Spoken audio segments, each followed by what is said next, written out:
Everyone eats out, but people often miss how the food arrives on their plate. Every meal has a story of growers, suppliers, founders, and operators making it all happen. Welcome to Grounded. I'm Lauren Mitchell, and each week I will bring you conversation with the amazing people behind the brands you know and the ones you'll want to know. Grounded is powered by the Buyer's Edge platform, the leading food service digital procurement network, powered by data, software, and collaborative relationships. Let's get grounded. I'm thrilled to welcome today's guest, a true veteran supply chain strategist. He has spearheaded national supply chain strategies for major restaurant brands, overseeing sourcing, distribution, and vendor partnerships across hundreds of locations for over 2.5 decades now. His impressive career includes key leadership roles at iconic organizations such as CKE Restaurants and Einstein Noah Restaurant Group. Currently the Senior Director of Purchasing at Checkers and Rally's Drive-In Restaurants, Ken Bianchi, welcome to the show. Thanks for having me. I'm so excited to have you on. Really enjoyed our conversation previously, and I think everyone's going to learn a lot from your background today. Sounds good. Okay, so I want to lay the groundwork for your expertise and more in particular, how your background has shaped it. You've got experience transitioning supply chain processes from spreadsheets to dashboards. Why don't we start there? How has full visibility enabled you to, what has it enabled you to do in the area of procurement? I think it gives you just a lot better insight to, are you at risk today? Also, and that's from two perspectives. One, are you at risk of being short? The other side of that is, are you at risk of being too long? Are you looking at produce and you have 10 days worth of product on something that has 7 days worth of shelf life? On the long side, you expect to have product for 5 weeks and your distributor has 5 months worth of inventory. And you're like, oh, geez, I was thinking of getting out of that product. How about a key principle of sourcing that you follow? And maybe you can share with listeners on what it takes to help execute. Yeah, for me, honestly, I believe at the highest level, relationships matter. So when I engage with a supplier, and view it as something that has real potential of going somewhere in the future, it's about building out that relationship. And even if it's not something that has an opportunity today, it's an opportunity tomorrow or next year. And you build a relationship and then you both know where you're each coming from. And so when it's time to engage, you can kind of you have that foundation so that just to start the actual business relationship, you're working off something you really know. Can you provide an example? I can tell you great relationships with your suppliers because that's who has recommended you to be on a guest today. So let me start there. But how about with any of the brands you've worked with in the past, can you tell an example of how a supply partner has actually supported you in growth directly? That's a good question. They all have in some way or form, just because if you enter a challenge with that supplier, but I think there's been times with a supplier, maybe dealing with French fries, they give you an increase that you just have no interest in accepting, but you have a good relationship with that, and they're probably no more excited, honestly, about presenting you with that kind of an increase than you are about receiving it. And so, it's not just like you're both throwing it, hey, this is what it is. And I'm like, no, it's not. Because you have the relationship there, you're working together, and then you build that relationship. And it really, it teaches you kind of a way to work with the supplier, adapt to the situation, and understand that you can get to a resolution without both walking away of feeling mad about what the end result was. And so that's been important. So that's a common situation, right? A client gets presented with a cost increase by the supplier. supplier says that, due to raw product costs, there's no way around it. Is there been any examples in your experience where you've swam further upstream and mitigated it in another way, either by updating distribution, or it's kind of an on the spot question, but I'm curious if there's been another area that you've been able to support dissolving that increase. I mean, there's ways. It's not always easy, and probably don't ever fully get rid of it. You know, I've seen where we've been able to negotiate, and get an increase that's half of something terrible. So it's only half as bad. But then you look at other ways of, do I use an extra point of distribution? How do, what can I do as a customer to make it more efficient for that supplier to provide that product to me? Am I asking for a custom case pack configuration that if I went to a more standardized case pack configuration, that's now a more efficient for them? And instead of, passing through a 5% increase, they now can say, guess what? I can now make it a 3%. They can find the efficiencies and they can help us be better at what we do as well. Yeah, another important point about communication. Hey, this is our use. Is a different cut, going to help in this way? Are you ordering more of that? And that's interesting. That's a great point there. Just some of those follow up that questions. How about, have you ever had to pivot suppliers or a sourcing strategy? Yeah, I mean, so kind of picking on, let's say, the French fry category, because it's one that is so prominent for a lot of QSRs.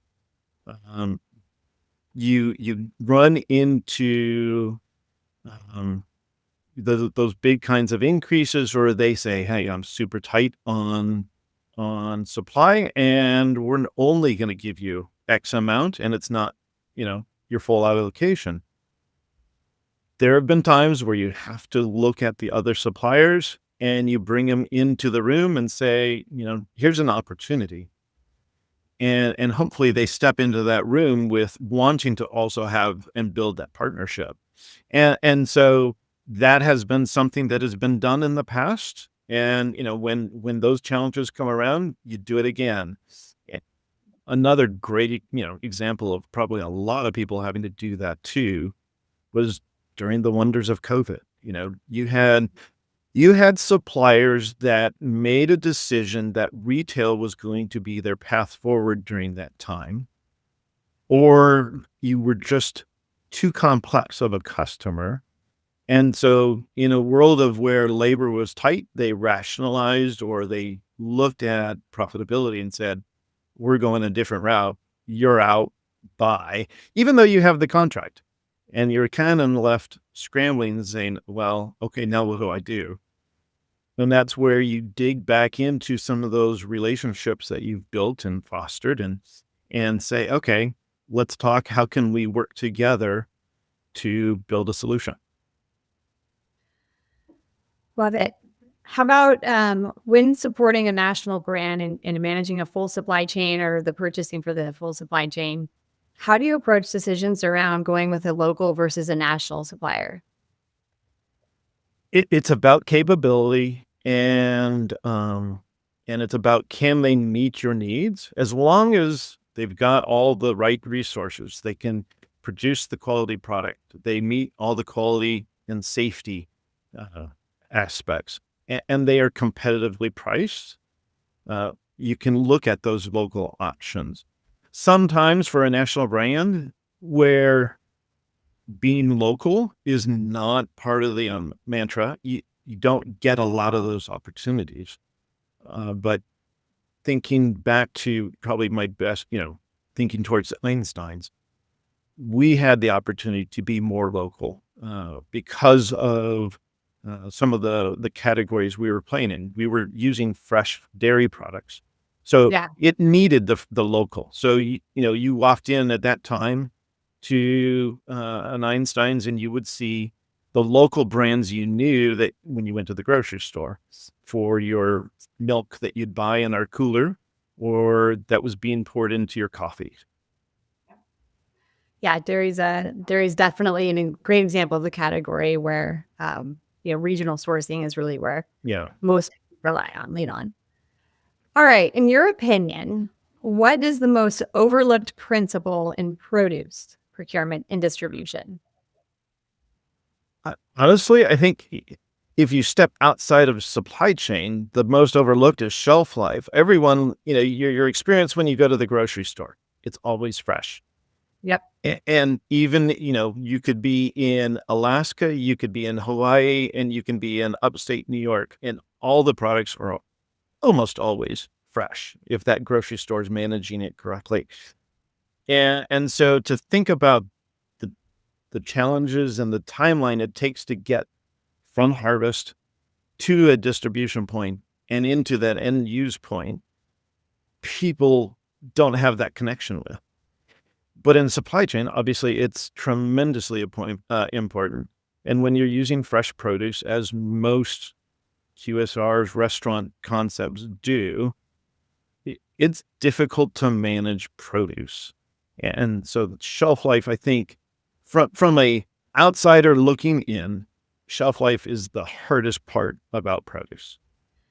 Yeah, it's something I've read about this concept digital twin and kind of how we're using technology and supply chain more and more.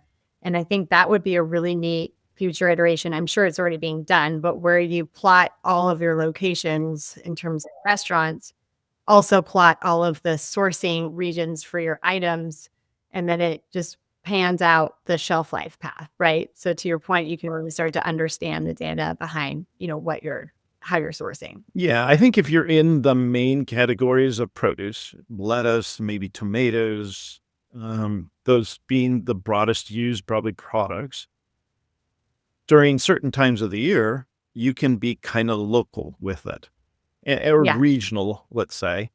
Um, but there's times of the years where you're fully dependent on that single growing area at that time of the year. Yeah, the balance of the 2 is the challenge, right? Everyone wants to enjoy that local season, but it's hard to return to that, main supplier for the other balance of the year. I mean, that's a delicate dance for sure. It definitely is. Okay, let's dive back into a little more data before, we kinda talk futuristic here. How about, any examples of when, data revealed something for you, maybe counterintuitive that led to a significant operational change? So kind of a heavy question, but anything that you've learned as a result of data that, again, heavy operational change.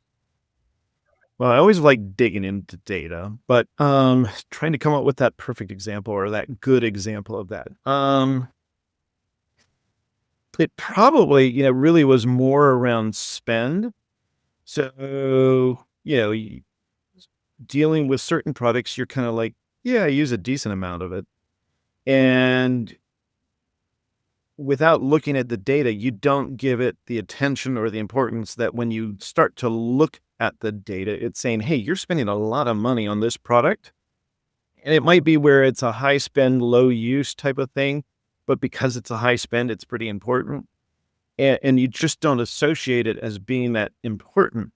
So now you're kind of just letting it be until you look at the data and you're like, oh, there's a lot of use on this product from a dollar perspective.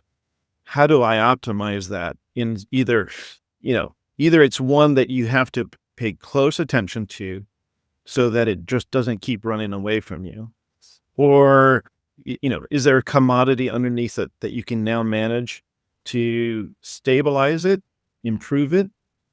Is there a different way or a different option to bring some of that cost down? Do you optimize it in some way? Or if it's low use and high value, does it fit? And do you have a conversation around that product? Should it be part of the concept? Should it be part of the brand? And there have been times where you say, hey, you're spending a lot of money on a product and it shouldn't be in the brand. Um, and I'm going to say I've run into that. but I can't pull the example out right now of Yeah, what that no, was. But you run into those, you say, oh, I'm spending $1 million, and it might be a sticker or something. And you're like, why are we spending so much money on stickers when it's ending up in the trash? I think you bring up you've articulated it perfectly. Some of these non-emotional items that you can't be paying a high price for, you're not giving attention to.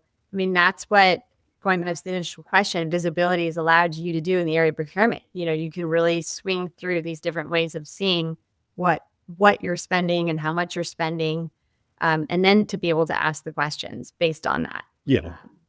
What about the role of data evolving in supply chain decision making in the next 3 to 5 years? How do it's obvious that's taking an increased role. We're all using AI for volume forecasting and looking at historicals, but where do you see it going, perhaps the next 3 to 5?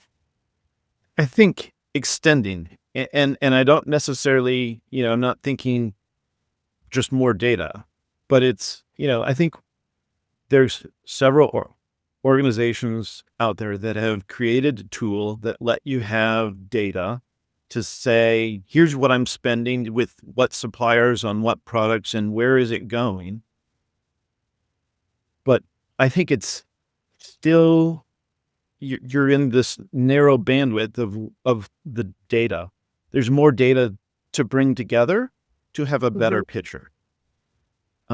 It's getting that data now from suppliers of what is their production, what does their inventory look like, connecting it now to the inventory and the purchases that our distributors have, and ultimately connecting that data to what's leaving with our customers. Because right now I can say, okay, I've got inventory coming from the supplier. It's on a truck, it's on a PO. I can say, I've shipped this product to a store. But that's kind of where my data stops. It starts and it stops. Once it leaves the door of the supplier and once it enters the door of my restaurant. Right now, that's my data scope. When I now know more about the inventory and the production scheduling of the product and how is it actually going out the door with the customer, and if I can connect that in one big picture, you can really get to a supply chain that you can probably be in better communication with your supplier saying, hey, you built up way too much or you don't have enough. I see it going out the door really fast. We better get in production on that product. Or you built way too much. Let's slow it down. Now you get some perspective on that because our distributors are holding some.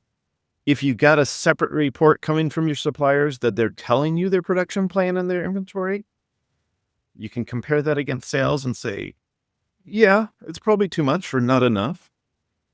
But I don't have it in one place where I can just go look at it in one screen and say, I'm in a perfect spot, or I've got risks over here, or I've got opportunities over here. I haven't had that answer yet, and I think that's wonderfully put. I mean, the whole blockchain, right? We're dealing with it so much in produce with FSMA compliance. We've got pieces, but we don't have the whole chain linked together. And with that will come a greatness of understanding. Yeah, the FSMA's given us some visibility, and it's great for traceability. When we can turn that into that full picture, where someone's truly capturing all that data and presenting it in one picture. Today, I've seen FSMA work with GS1 128 barcodes and the traceability. I can click on a screen and I can see it started over here in my supplier. It went to this distributor and it landed at the store. I can see that in one screen from a FSMA traceability lot code kind of deal. But it still doesn't mean I've got my inventory sitting over here or I got a production schedule over here. And I don't get to the customer level of the detail.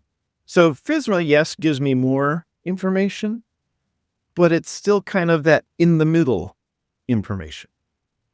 The detail. In your opinion, what does it take to procure the best? The best can be best cost, best quality, product. You're purchasing, done it for a while. What do you think it takes? Equipment quick type of answer is sometimes you get lucky. But to do it consistently, to me, um, it'll come to having those relationships and being able to negotiate and not being afraid to push a little further than what you think you should. So when you're negotiating price, ask for a little more than what you really want. When you want a length of a term, ask for either a little more if you want a longer term or a little less than what you really want. Can you get it? And you're doing it up to the point, I've heard the expression, you cut down to the bone and then you back off. So just to the point where it starts to hurt and then you pull back. There you go. How about a big challenge, or the biggest right now, that you're facing in your position with purchasing, and how are you tackling it? Yeah, I think, right now in my world, beef costs, I mean, that is the one category that I probably is keeping a lot of people up at night. And then tied to that, it's just kind of a little bit of the, I don't want to call it political, but it is the political scope of what tariffs are going to do to impact that too. Because if you're bringing product from outside of the US, is that product going to be impacted? It may at one day, and it may not be the next day. And it may be twice as much the following day. So those are the things where you're managing against a budget, because everyone manages to some level of a budget. But with those unknowns, it's a challenge. Yeah, I think beef is on the top of mind for a lot. Many people share your same answer there. I can imagine. How about this one? So way back to trends and talking about the future, even technology. Anything that you're seeing in terms of food service trends that are capturing your attention? I think they've been out there a little bit, but it's a lot more of those international ethnic type flavors, getting into more spice, savory, flavorful product. You've seen a ton of barbecue recently, and everyone's doing barbecue in some form or another. That's been hot for a couple of years now. But I think there's still this underlying, more ethnic trend. All of a sudden, and I'm going to say the name probably horribly wrong, but Berea, Yeah. coming up in, and it's like, where did that come from? In the last 6 months, it's like showed up everywhere. Yeah. And I'm like, okay, didn't know that even was a thing. So I think you continue to see more of whether if you want to call it globalization of flavors, where you just get exposed to more and more flavors that you hadn't seen, hadn't heard of before. A- and you always, it's going to follow the trend. The white tablecloths, they'll do it first, and then it filters its way down to ultimately to the fast food area. Yeah, global flavors are definitely making a run. A lot of our brands are going international too, so it's been really fun to see how they pivot with the flavors in order to meet the different regions and localize it. How about just with distribution or delivery methods? Any insights into what you've seen out there or ideas of where that could take us? Distribution, gosh, I guess it's now what, 20, 25 years of distribution world exposure. It's a different world today. Yeah, a lot of consolidation. So there are not as many players out there that can service national or large regionals that used to be out there. So much consolidation, just even in the broadline area, but also in the customized area. You had big partners chewed up or swallowed up by other big distributors, Reinhardt and all those guys. Consolidation across the board. Even many of the local distribution companies now are in some way part of a either regional chain or some sort of national type partnership, whether you're talking about DMA or NDA. That's a great answer for sure. Yeah. How about looking back from when you started your career? What do you believe to be the greatest improvement within the supply chain industry? I'm going to call it discipline. And that kind of goes to a lot of different aspects, really. One is when, at least in my experience, when I first got into the purchasing side, when I wanted to source a particular product and come to an agreement with that supplier, it probably was a one page with some basic legal terms in it. And today, the legal part of it and the discipline that's included in an agreement is much more complex. You're not just, I'm buying this. I'm buying this. If you perform well, this is what happens. If you perform poorly, this is what happens. Also, when you engage with us, these things are going to happen, whether it's annual meetings, quarterly business reviews, support for company activities or events, sponsorships, things like that, engagement with the culinary team. That's all part now as we engage and come to an agreement with a supplier. The other part of that discipline, though, is to the whole data point. You now have the data to be a little more disciplined, to make better decisions, and not just kind of knee jerk a decision. It's not about this is what I feel is going to happen or what I feel should be done. You've got information to support a decision. Yeah, no, absolutely. There's a greater responsibility, to your point, more discipline, more data, and yet there's still that column allowed for magic.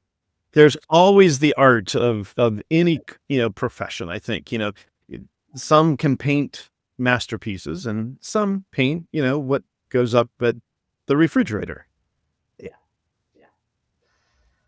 Okay, I want to get a little more personal. So you live in Franklin, Tennessee. I do. What's one of your favorite restaurants in the area? It's a great food town. And this is one that's really kind of off the path. It's in the Franklin area, just off from the mall. It's called Honeysuckle, and it is a a good kind of meat type restaurant. You're going to go in for a good steak or some other good types of protein, but it's all local, really well done, great surface. Awesome. Have you been to Bar Taco out there near Nashville?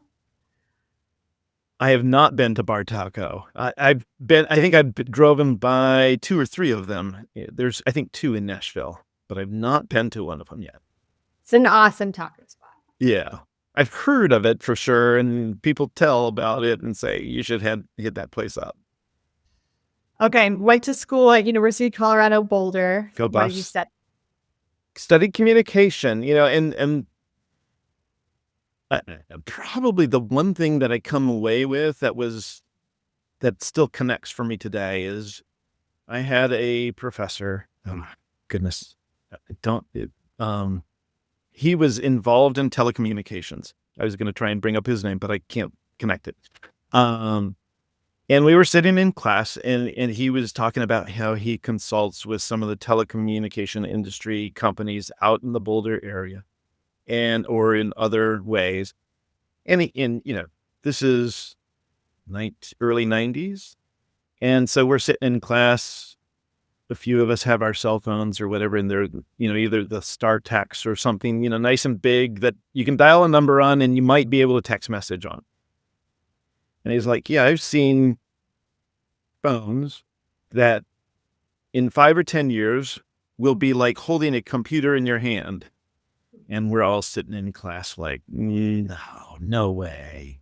Right. Because to think of the consolidation of how you'd have to compact that technology down. and have a screen that you can work like a computer, we all sat back and were like, no. This was a business communications class, probably in 1992 at the University of Colorado. And we just sat there like, that was the one big takeaway from communication at the University of Colorado that I took away. And it's like, to think that that's kind of really the piece that stuck with me was it's just an interesting little piece. When I hear that too, it makes me think about the things that are around us today that kind of blow our minds right now that are going to be, an exact replica of that. Well, AI is that today. I mean, because it's in its infancy, really. I mean, you figure that it really didn't come on the scene until 2023-ish. So what it looks like today, 5 years from now, is nothing like what it'll look like. And to think about what it can or cannot do, or what it may actually be able to do at that time, it's crazy.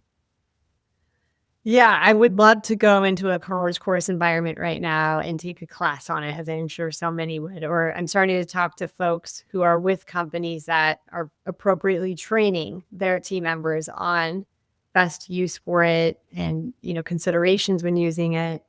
And then, how to build from it, which I think are all great, important things, adoption, all of that. Yeah. For me, I played very little with like some of these AI bots that you can get to. And I put in, how are you today? And compared to some of these other folks that I see, they're like, this is the prompt you should write. And it is 200-300 words long. And I'm like, holy cow. And then they actually get a decent result out of that prompt. And I'm like, oh, would have never made it that far. Yeah. All right. So outside of data purchasing and food service, what do you do for fun? Probably two things. One is either watch or play soccer. Cool. And then the other is photography. Oh, that's awesome. Nature or wildlife? Nature for sure, and then sports. So I like action photography. So anytime I get a good chance to take pictures at sports. So as my kids were growing up, I was the one with the camera taking all the pictures and posting them for all the parents to see. If I can go out for a hike and just kind of take a couple snapshots, always had fun with doing that. Very cool. Yeah. Very cool. My family's nanny does photography on the side, which is a blessing for me as a mom because I get excellent photographs of the kids. But she goes around to all the local high schools and takes the sport team photos. Oh, that's great. Yeah, it's really cool. Okay, I call this the final mile. These are deeper questions that are going to require quicker responses. So bear with me, but why don't we head into it and then we'll let our listeners know where they can get a hold of you. Okay. What's been your biggest learning moment as a data leader in supply chain? Probably back in my days of Einstein's, when you had 9/11 happen and everything kind of stopped for a few moments, and you didn't know at that time, visibility wise, what your inventory status really looked like, or, what's going to happen next. Did I have too much inventory? Did I not have enough? And you kind of, you were begging for information from your distributors. And that was at a moment, when everything stopped for at least a week and you were still, but you as an operation, as a business, continued to keep working. And I compare that today, I can go in and I can look at that information and have it probably available to me in 5 to 10 minutes for the most part. That's really cool.